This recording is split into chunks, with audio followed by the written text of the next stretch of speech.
What up? What up? What up? What up? What up? How's everyone doing? Happy Monday. It's Monday. We are here. If you are here, it's because you know something or need to know something about whiskey. And if you're here, welcome. I'm Jack Bigadoo, also known as the Hood Sommelier. And when I'm here, I'm telling you something new or something that I've discovered or something different. And that's what the whiskey world is about. Is about discovering something new, something different. And I honestly heard of this brand for just like most of my guests.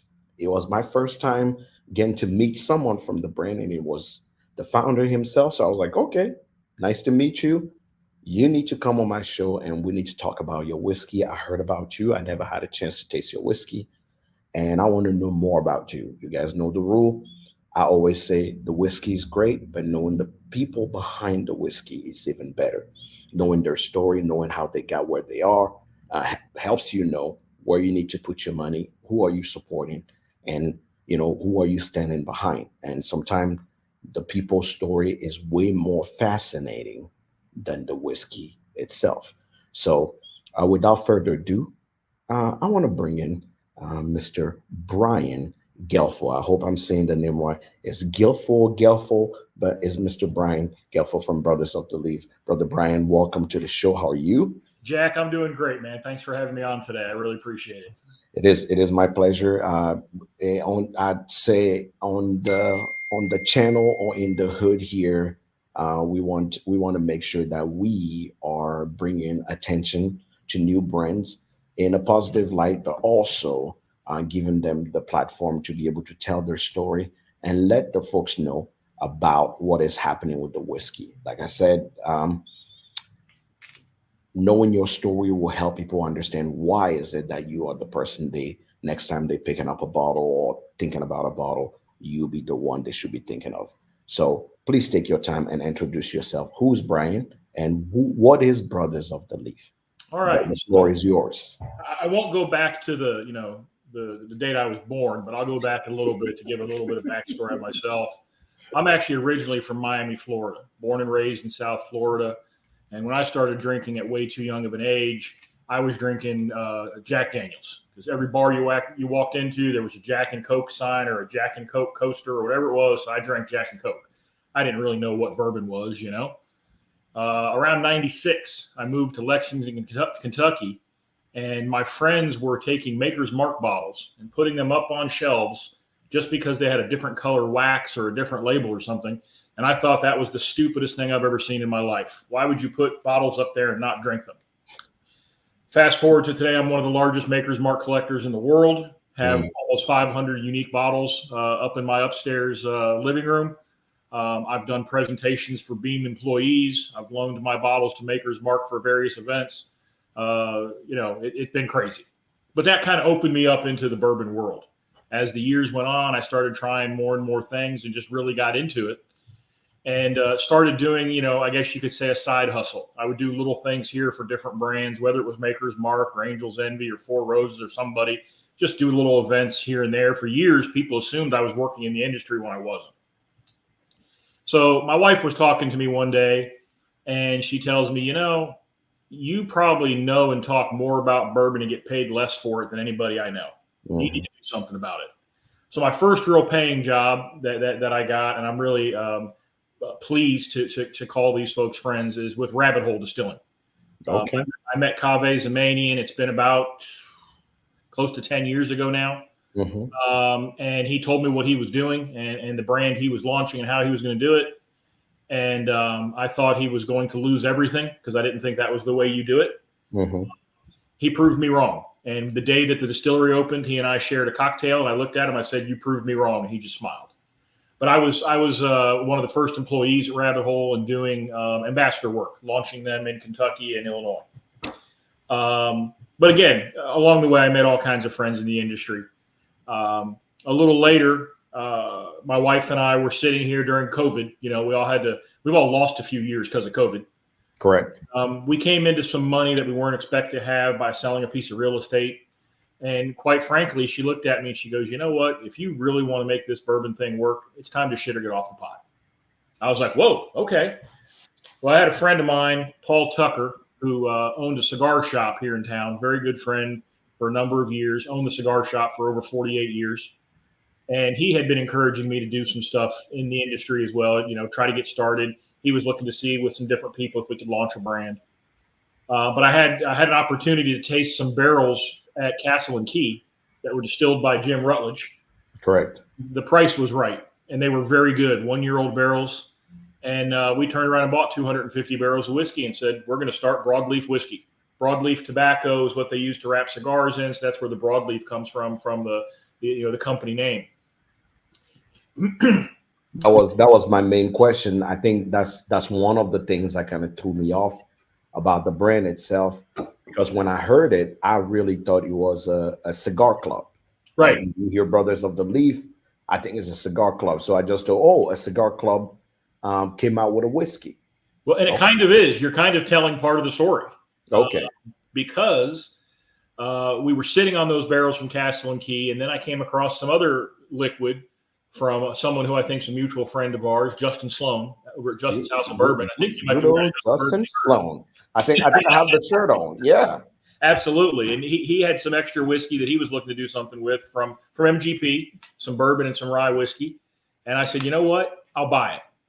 And started talking to my friends over at Kelvin Cooperage and said, look, I'm getting these two different whiskeys. I'm not looking to reinvent the whiskey industry, right? I mean, I'm just trying to find my little niche. And I didn't want to come out with something and call it cigar batch. We can go on a whole nother story about some things that say cigar batch. And that's not my thing, the way that those are all marketed. Mm-hmm. But we came up with, doing a bourbon finish and toasted French oak, a rye whiskey finish and toasted white oak, and came up with the name Brothers of the Leaf because that's a term commonly used amongst cigar smokers. They're fellow brothers of the leaf. Correct. And within a few weeks, the name was created, the logo was created, everything. It happened like in a whirlwind. My friends over at Rabbit Hole helped me out tremendously. And I tell people this all the time. Before I went to launch this product, I thought I knew everything I needed to know. I thought I was brilliant and could launch a product without a problem. I quickly learned I didn't know jack. No pun intended there. I didn't know anything. And I was lucky to have my friends at Rabbit Hole, my friends at Angel's Envy, my friends at Maker's Mark to help talk me through things and give me pointers and give me tips and give me advice. So I did my first aging and bottling at Rabbit Hole Distillery. And it was a great experience. I know I was a total pain in their butts. They won't admit that to this day. They say everything was fine, but I know it was a pain. But launched in September of 2022 with the original batch one. And to much, I don't want to say fanfare, but very positive feedback. Again, I wasn't trying to reinvent whiskey, but I've created some very unique whiskeys, I think, that kind of shock people when they have them. We're growing. And if you want me to keep going with where the story's going, or if you have some more questions you want to throw in. But why? I guess you say you didn't want to reinvent the wheel, which is great because you want to create a balance between the purist and obviously the people that actually are looking for innovation. Absolutely. So the question there is, what do you believe make your whiskey stand out from the group? So I was deliberately looking to come up with whiskeys that were very bold, high proof, that would stand up to a cigar, so that when you're drinking that whiskey and smoking a cigar, neither one takes away from the other. You can still enjoy your cigar and still enjoy your whiskey, and it's going to be balanced. But a big key with using the toasted wood, the toasted French oak for the bourbon and the toasted white oak for the rye, was that really mellows out a whiskey, in my opinion. It cuts out a lot of the harshness of a high proof whiskey. My whiskeys, the lowest one I've bottled is over 114 proof, and I don't think any of them drink like they're over 100 or 105 proof. And it's just a nice, well balanced. And we started targeting, because of my relationship with Paul, we targeted the cigar industry, but these are really whiskeys that can be enjoyed by everybody. So that's what we were going after. I do want to, give maybe a little bit of bad news here. We launched, like I said, September of 2022. Sadly, my partner, Paul Tucker, passed away in January of 2023 of pancreatic cancer. So he got to see the launch, but he doesn't.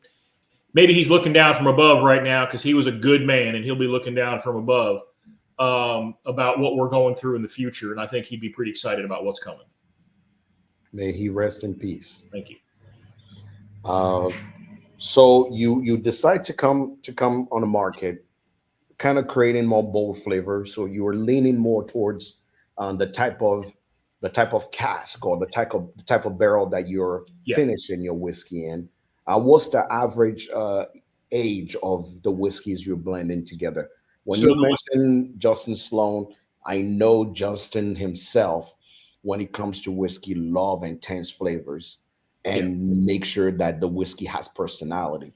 But yeah. what age of those barrel were you picking up at that time? So these whiskeys are 4.5 to 5 years old to start with, but before they go into the finishing barrel. Okay.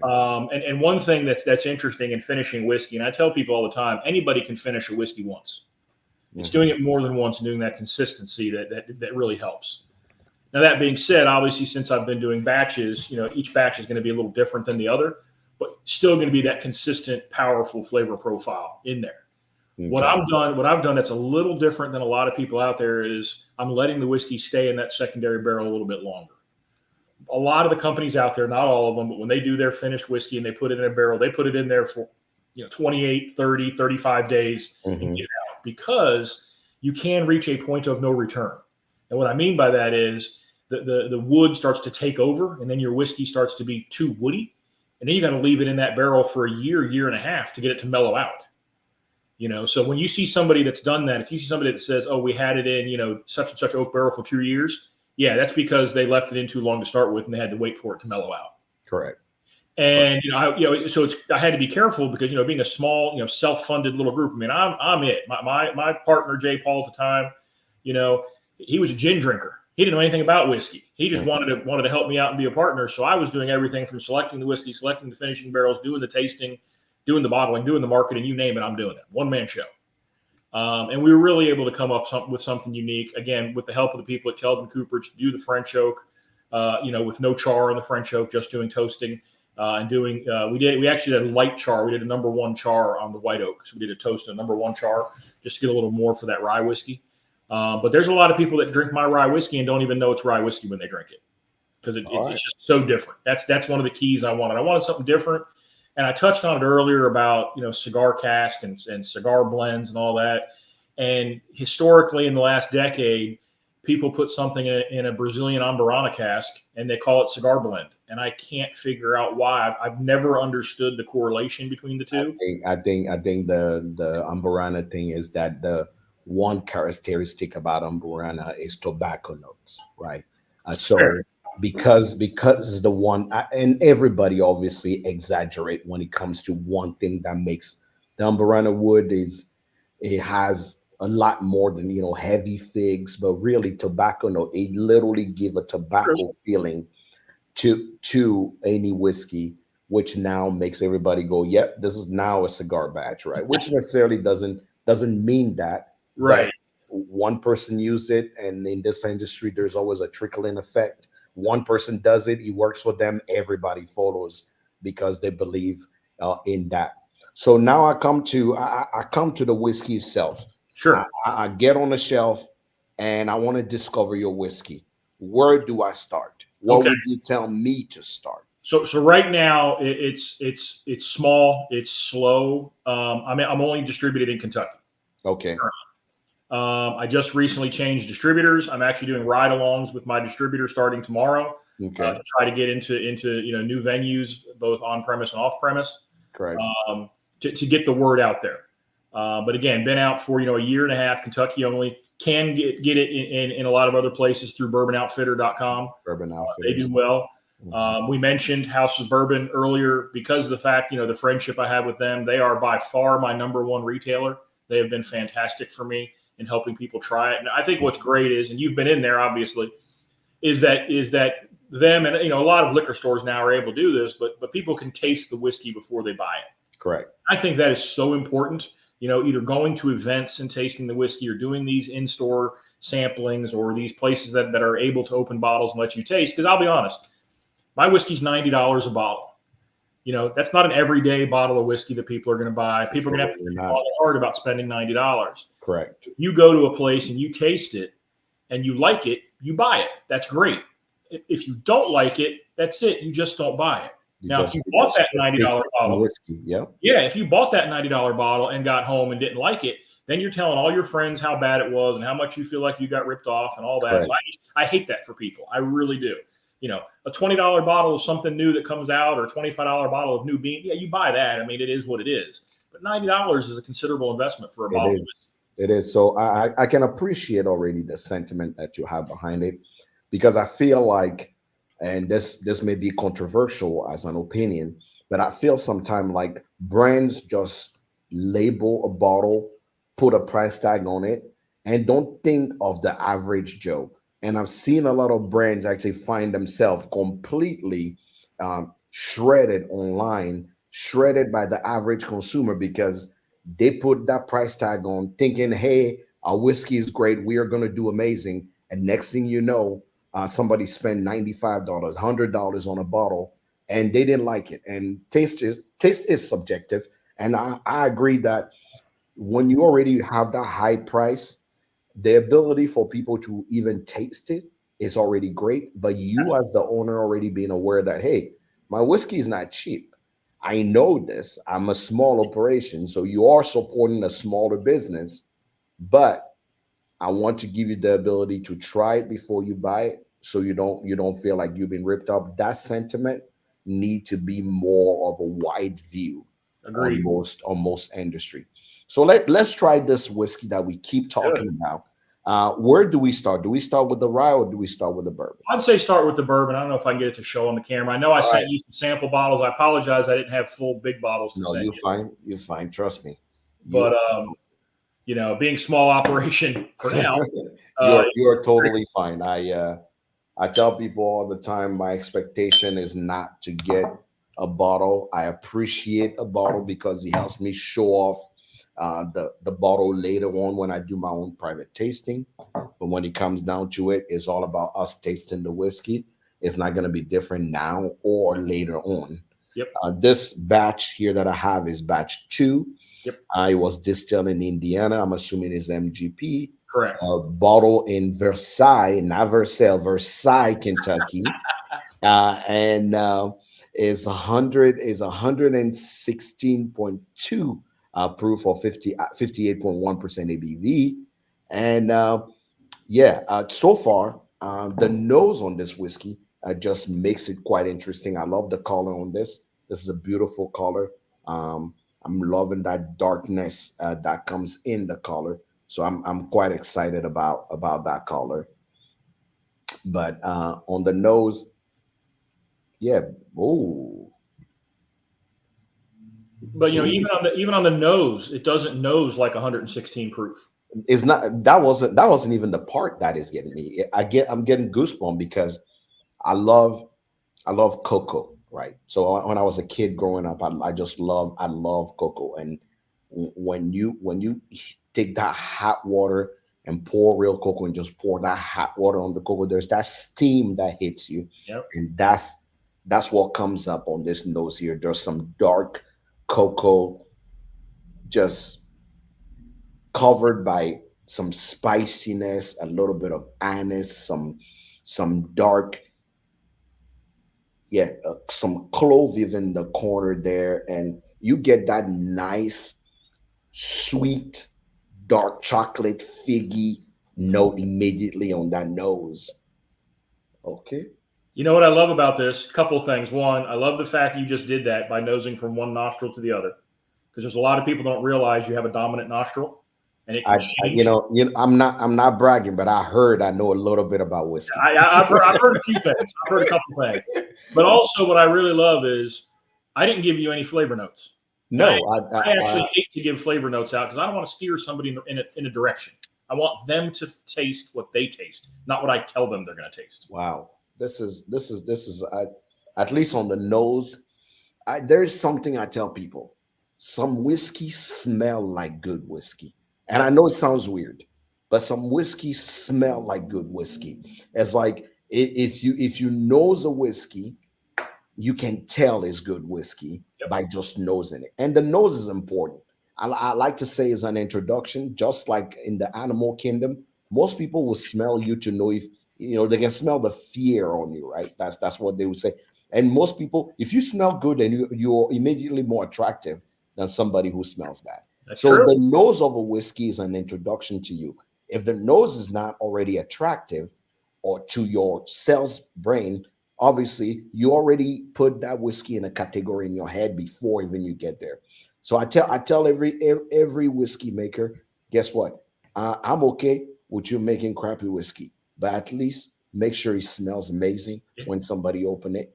Um, and this nose is quite attractive. Is I get those like fig juice note, nice cocoa, like literally like a cocoa ball getting hot chocolate to your nose. That's how we feel. All right, now let's taste it. Yeah. So Cheers, this bud. batch, just so you know, was a little over I think it was 4 years and 9 months when it went into the secondary barrel, and these spent 92 days in the French oak barrels.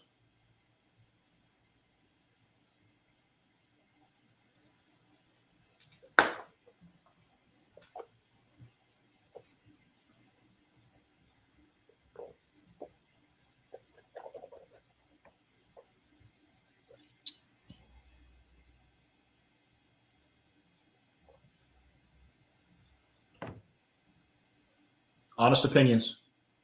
Mm-hmm.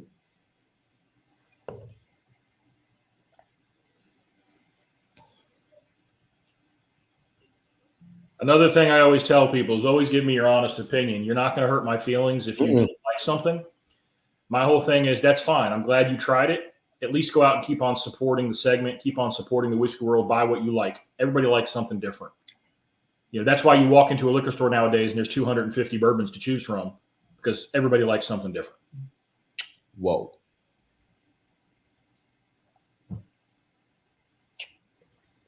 Before I give you my opinion, was your intent to appeal to cigar smokers first, or was it just because you are you and your partner enjoy a good cigar? I'm hoping we are still connected. So I'm still moving on the camera and can hear you. You're just not moving. Okay, yeah, it's gonna reset in a minute. I have no idea what's happening here. But That's, we can keep talking. that's the internet. Sometimes the internet just be interneting. That's But right. what was your intention? So, in all honesty, the initial goal was to create whiskeys that I liked. Hmm. And like I said, I was the tasting panel. I was determining when these were ready. I was tasting these, every week or twice a week while they're in the Hmm. barrel to make sure I liked where they were going. Hmm. The idea behind the high proof was to get something, like I said, that stands up to a cigar. If you're a cigar smoker, then you know that a cigar can take away from whatever you're drinking, can take away from the flavors and robustness that you're getting. Did I lose you? Because I can't see you now. I must have lost him. I'll wait to continue until we see Jack again because he's the reason we're here.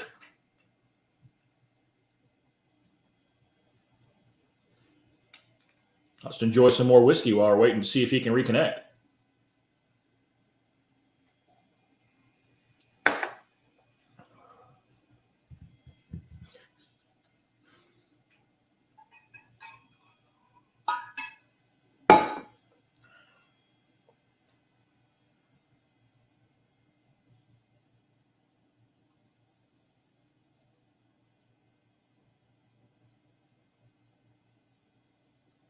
If anybody's listening, I apologize. You're stuck sitting here looking at a guy that has the face for radio.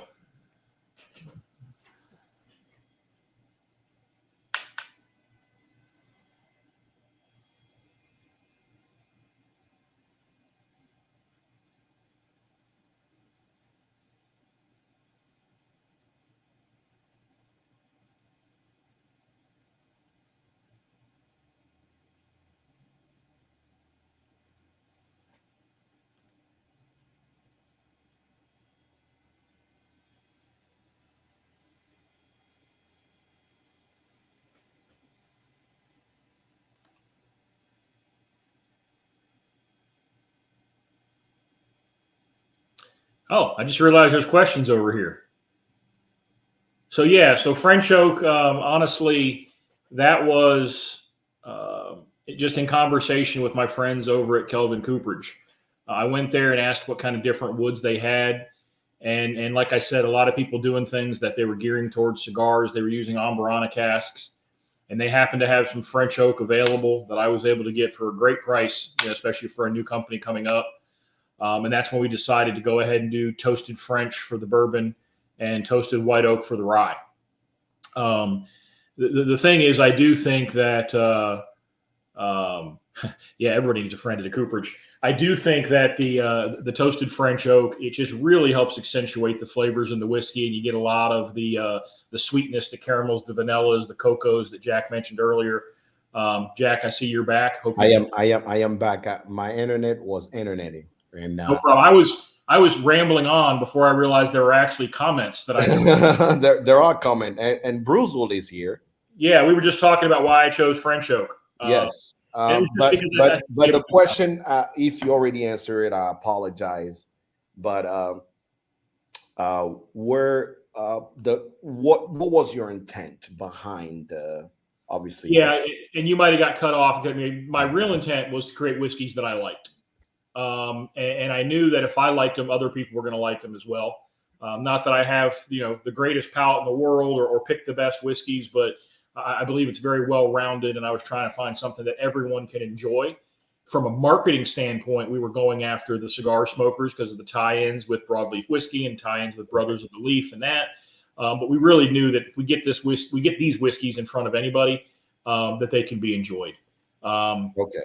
The toasted wood really. I really wanted to take a moment to see if I was going a little crazy, but the pepperiness on the whiskey reminded me of my first draw on a nice Connecticut, right? The pepperiness literally remind me of my first draw on a Connecticut. It's one of those crazy things that I was like, oh my God, that oaky pepperiness.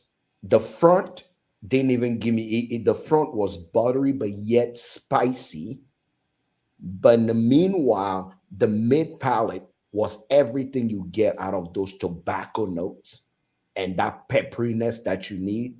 And the finish was perfect for 112. So I sat there, I'm like, the nose obviously draw you in, Yep. but the the taste takes you on a journey. Now, this is not for your average. I just started drinking bourbon yesterday. No, it's not. It's not. It is not. It we, definitely is not. and this is not a knock on these brands, but we are No, not. it's not. No, it's not. We But are not Woodford Reserve. we have to keep it. We have to keep it honest. Yep. That this is not your run of the meal. I just started drinking bourbon yesterday. Yep. Type. No, it is 100%. You know what you're drinking, and you can appreciate this. For me, as a seasoned, I would say semi-seasoned bourbon drinker, this will be. I had a long day, and I need a pour. Yes. And almost a cigar. I'm gonna pour myself this. Yep. That is what it comes as, because I need boldness, I need intense note, I need all the things that come with what I'm tasting. And the funny thing is, it reminds me of an older whiskey. Yes. Nobody ever predicts the age right. Correct. Never. It does not taste like a newer, like a younger whiskey at all. At all.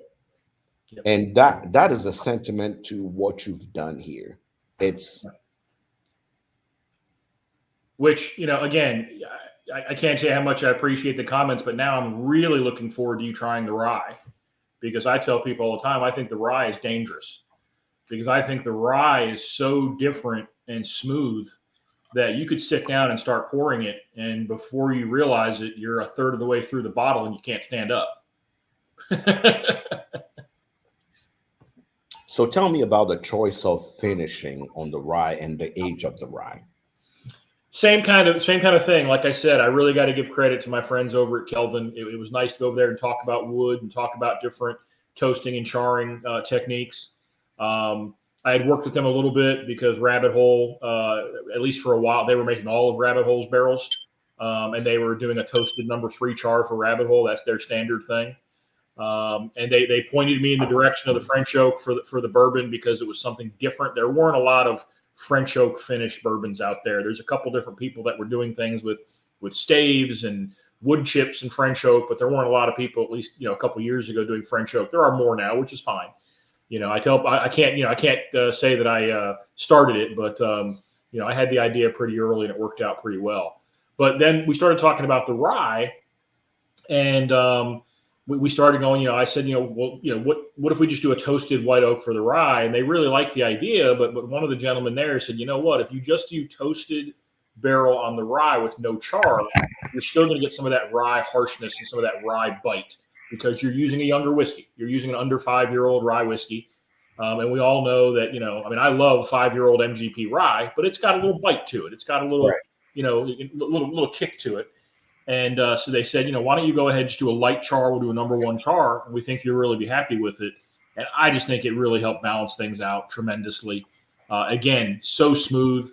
What were you looking on the rye? Is this a true Kentucky rye, or we look at is 95.5 rye? What? This is not a Kentucky rye. This is a Northern 95.5 rye. Yeah, Okay. because Kentucky rye has corn in it. That's how I tell people all the time. Kentucky rye is what Heaven Hill puts out and Woodford Reserve, where it's got 30-35% corn in it. And they're using that corn to help soften that rye bite and that rye spiciness and try to get something that's more universally tolerable. And that's not a bad thing. I love some of the rye whiskeys that are coming out from these other brands, but this is a 95.5 rye. And this will stay a 95.5 Indiana rye for the long term. I'll talk about some plans for the future here in a little bit, but the bourbon is actually going to be switching over to a Kentucky bourbon. Okay. Looks like we are. The spiciness on this rye is again bold nose and flavors coming through on this rye. Not, you are not missing on when it comes to color. This is 57.1% ABV, which is we're sitting right about 114.2. Again, cast strength, checking all the box of any seasoned whiskey drinker will want to see there. Yep. Clove, some is herbaceous yet spicy at the same time, expected from this type of rye. But I want to see exactly how these the white oak did on the rye, because 95.5 is my go-to. I love 95.5. So So cheers. this batch that you're drinking spent about 64 days in the toasted white oak barrel. Mm. Mm. Mm-hmm. I get a lot of people when I do tastings. They'll be like, "Oh, I don't drink rye." I said, "Then you need to try mine." It's like, "But I don't drink rye." But you need to try mine. Immediately, that sweet butteriness of the rye on front is very uncommon. That sweetness that hits you immediately. That's why I started doing because it's weird.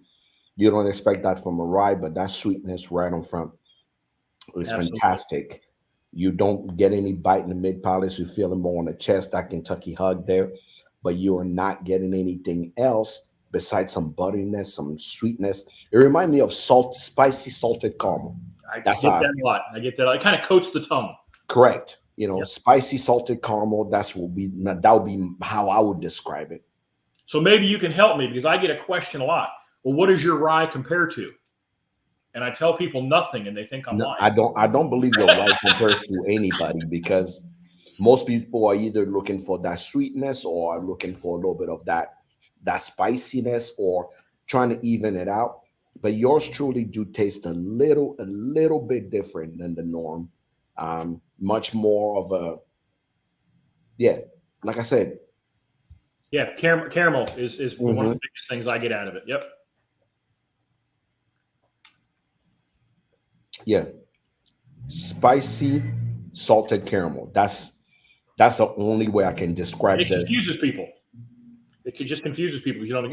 it does. It does. I don't. I did not expect this from a rye, and I think. I mean, we have to give it up to the power of a cask, right? A lot of people don't give enough credit to how a cask can truly affect the taste of a whiskey. How many people have a 95.5 rye out there? Plenty of people. Dozens. It's the number one selling rye in the country. Correct. But the cask. I'm a big proponent of the barrels, and that's why I swear by what the toasted barrels we're using and who's making them and all that, because I think easily 75-80% of the flavor of a whiskey comes from the barrel, comes from the casks. It's good to have good ingredients, good to have a good mash bill, but it's spending all that time in that cask. You got to have the right cask to get those flavors out of it. Correct. Correct. I'll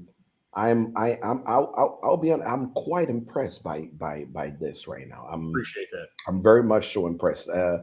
Not what I expected. I will be honest. I didn't even know what to expect because Brother of the Leaf, was already confusing enough, I guess. And I wasn't sure what exactly I was gonna get out of this. So I was like, you know what? I wanted to interview you just to know what is it that we are gonna get out of this. And I would say this is. I never actually could tell someone that is a cigar smoker, hey, go look for this bottle. Chances are you'll match with a cigar. But I think you should probably look into being in the Florida market, being in the Texas market, in the California market, where even on DC market where cigar culture is pretty big because I taste this and I'm like, yeah, I can see it.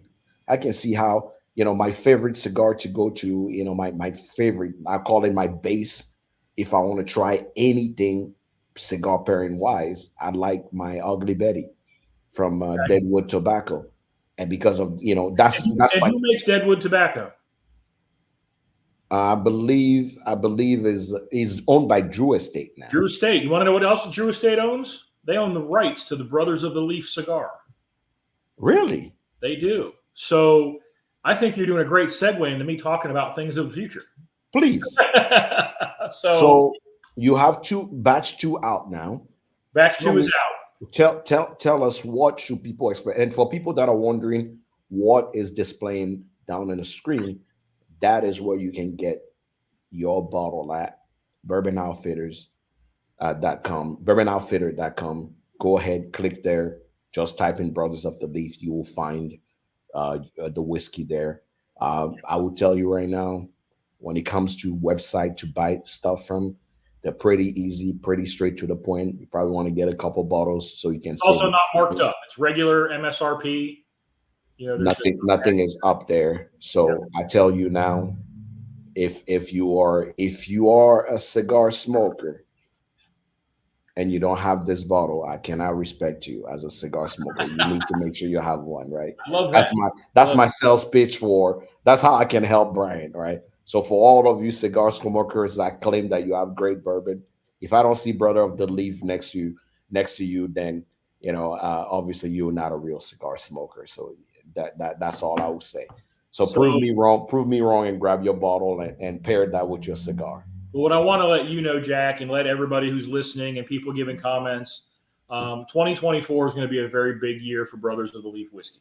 Okay. So I can't go into too much detail about some things, but there's probably a lot of people watching this, and yourself included, that are familiar with the Henderson family that started Angel's Envy, that little brand, Angel's Envy. Yes. Well, they've left Angel's Envy. The family has left Angel's Envy. It's owned by Bacardi, and they had their run. They've started a new company called Saga Spirits. Okay. They're creating a new family brand that's going to be announced later this year. It's going to be amazing. I can't wait till it comes out. But they have acquired Brothers of the Leaf whiskey. Whoa! So Congratulations. Yeah, Saga Spirits now owns Brothers of the Leaf whiskey. But part of that package was they hired me on to foster it and grow it nationwide. Absolutely. So I now work for Saga Spirits Group. So Saga Spirit Group, for all of you guys who don't know, I have to remind folks, there is, um, what, when it comes down to somebody who understand how whiskey works. I will tell you right now that the Henderson family, from Lincoln to his son to his great grandson, and the whole family, they understand what bourbon is about, and Absolutely. what what to do. We are not going to talk a lot about it till official news come out, but for all of you guys who know, When their brand comes out, Kyle Henderson will want to be on a show with you. Let me put it that way. absolutely, Yeah. absolutely. But I'm excited. I'm excited. I'm glad they're bringing you as part of the team. That's going to open a lot more door for you, a lot more things for you to actually grab and create. But if there is a sentiment to what you do already, these two expression that I've tasted tell me already what I should expect out of you, Brian, as somebody who, because create creativity is a different path, and bringing that into bourbon is a different way as well. And when those two comes together, I tell you what, yeah, if you are a cigar smoker, I want all the cigar podcast and everybody go grab a bottle, and I want you all to actually take this bottle and pair it with your go-to cigar, go to the one you can never fail with. You can recognize that cigar in your sleep, and just pair it and let me know what you think. I would love to actually say, but what I know is, if you are into tobacco note, you are into cocoa and spice and sweetness that comes through, yeah, this bottle is for you. And I personally believe, and this is not a crazy statement, cast strength with a finish at $90, you are not off with your price. This is pretty much what the industry is at right now. Well, I'm happy to hear that. So let me tell you about a couple of little changes that are coming. Yeah. First off, wait till the third product comes out. So I had a happy accident when doing the first batches that I had a little bit of bourbon left, a little bit of rye left, not the finish, the raw product. And I got some barrels from Rabbit Hole, some of their toasted #3 chars, and I did a bourbon rye blend. I can't call it a certain word because High West trademarked it, but I did Correct. bourbon rye blend finished in toasted #3 char barrels. I think it's actually better than both of the whiskeys you just tasted. That's going to come out in the See, fall. that is so. That was my next question. What should people expect from the brother of the leaf? What Yeah. you just talked about, the new expression. What else is coming out in 2024? So we're going to have the new expression, and any day now, probably within the next couple of weeks, people are going to see a bunch of labels hit the TTB. Our friends over at Coming Whiskey, I'm sure will post them all over. Post them all, yeah. So we're doing a small change to the bourbon and rye. We're not changing the finishing process, nothing like that. But to be honest with you, when you're trying to scale and grow and go into new markets, this year we're hoping to launch in Florida in August, Indiana in September, and Tennessee in November. That's what I like to hear. And then we actually have an 8-year rollout plan to be in all 50 states if things go well. We're going to go to a fixed proof on the core products of 112. Okay. Okay. I We mean, want to keep it high. to be a standard 112, that's a big deal. Yeah. Yeah. And then what we're going to be fortunate enough to do is we're going to be able to offer some single barrels for each of the 3 products, the bourbon, the rye, and the bourbon rye blend. And I've got a dozen or so single barrels sitting right now, where some of them have been up to like 122 proof. So we're going to have a single barrel version as well. Now, the single barrels initially, we're going to save those for our Kentucky retailers that have supported us from the start. But as we grow, we're going to get those available in other states. I'm sure our friends at Bourbon Outfitter and Justin's House of Bourbon, they'll probably do a barrel. But where I wanted to go with this is the very first single barrel was picked a few weeks ago. Oh, already? It was picked by the fine folks at Drew Estate Cigars. Really? They came up here, and I don't know, I didn't go into this, but when Wes Henderson decided to start his new spirits company, the first thing he did was buy the Kentucky Castle in Versailles. In Versailles, exactly. I know it's Versailles, but Kentucky, they say Versailles. And you got to Yes. say it with a twang when you say Versailles. But the Drew Estate folks are having what they're referring to as a family reunion event the first weekend in September, I guess technically the second weekend in September at Okay. the Kentucky Castle. Okay. 250 guests. It's sold out in a matter of minutes when they put it online. Brothers of the Leaf is going to be the featured whiskey of the night, and the single barrel is going to be the featured of our brand. The folks from Pappy and Co. and Pappy Van Winkle cigars will be there. The Drew Estate Kentucky Fired Cured cigars are going to be featured. It's going to be great, and we're actually talking about co-branding a Brothers of the Leaf cigar, possibly that is aged in some of my barrels. So it'll be a little while before we get that out. Correct. But that's something we're talking about doing a joint partnership because it just makes sense. I've actually known Jonathan Drew for over a decade. He's a great guy. I've known him for a long time. Everybody with Drew Estate's fantastic. So that's going to be happening. That's another reason why Florida is going to be the first market we grow into. I'm hoping so because I believe that would be the perfect market for your Yeah. whiskey. Not with the heat, but the perfect market for your whiskey there. Because my experiment when we're done with this interview is to put this whiskey on ice and Yes. see exactly what happens there. And then probably my third experiment now is judging season. So I'm judging a lot of spirits. So I can't have a cigar right now. I get But it. my third experiment will be to actually pair this with my favorite cigar, obviously with a Drew Estate cigar, and see exactly what that looks like. And But what? I don't normally encourage people to use a $90 whiskey in a cocktail because you lose so much. But I'll tell you what, this rye whiskey makes an incredible Manhattan.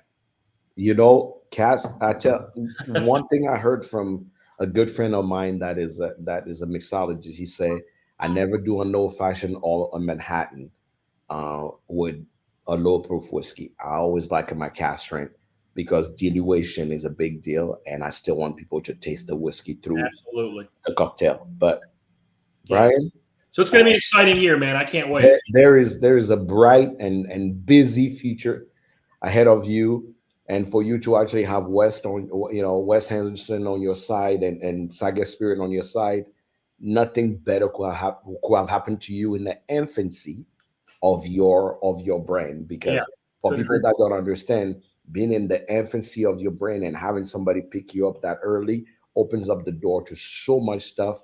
And you done it right. You created good relationship with people that are doing great in the industry and willing to help you. And I cannot wait. Good thing you know my address, so I'll be Yes, looking sir. forward to those new releases, and Oh, I'll be you'll get the looking new forward releases for to. sure. I can't wait to share the bourbon rye blend with people because I I have some bottles. you I had know one barrel of it. I'll be honest with you. I had one barrel. I bottled it. I paid the taxes, and some friends buy some bottles for my cost, or I give it away as gifts. House of Bourbon always has some bottles. You can ask for it. They've always got it behind the bar, and it's just a wonderful product. And I can't wait to share that with everybody because it blows people because nobody expects it. I don't tell them what it is. I'll just try it, and they're like, "Wow, the flavor is just all over the place." And that's what I'm looking for, And now working with the Henderson family, they are the pioneers of finished American whiskey, right? And I apologize for the dogs barking in the background. your dog say he agrees with you. Somebody's probably walking a dog in front of the house. But like I said, they created Angel's Envy and a sustainable product for more than a decade that is Right. consistent quality product. They know what finishing is about. So working with them is just a natural partnership that I think is going to be great for all of us. And yeah, I'm just really excited. I couldn't be happier for the outlook on 2024 and sharing this with more people. And my number one job is getting out there, talking to people, promoting it. I'll be doing events. I'll be traveling to Florida when we launch.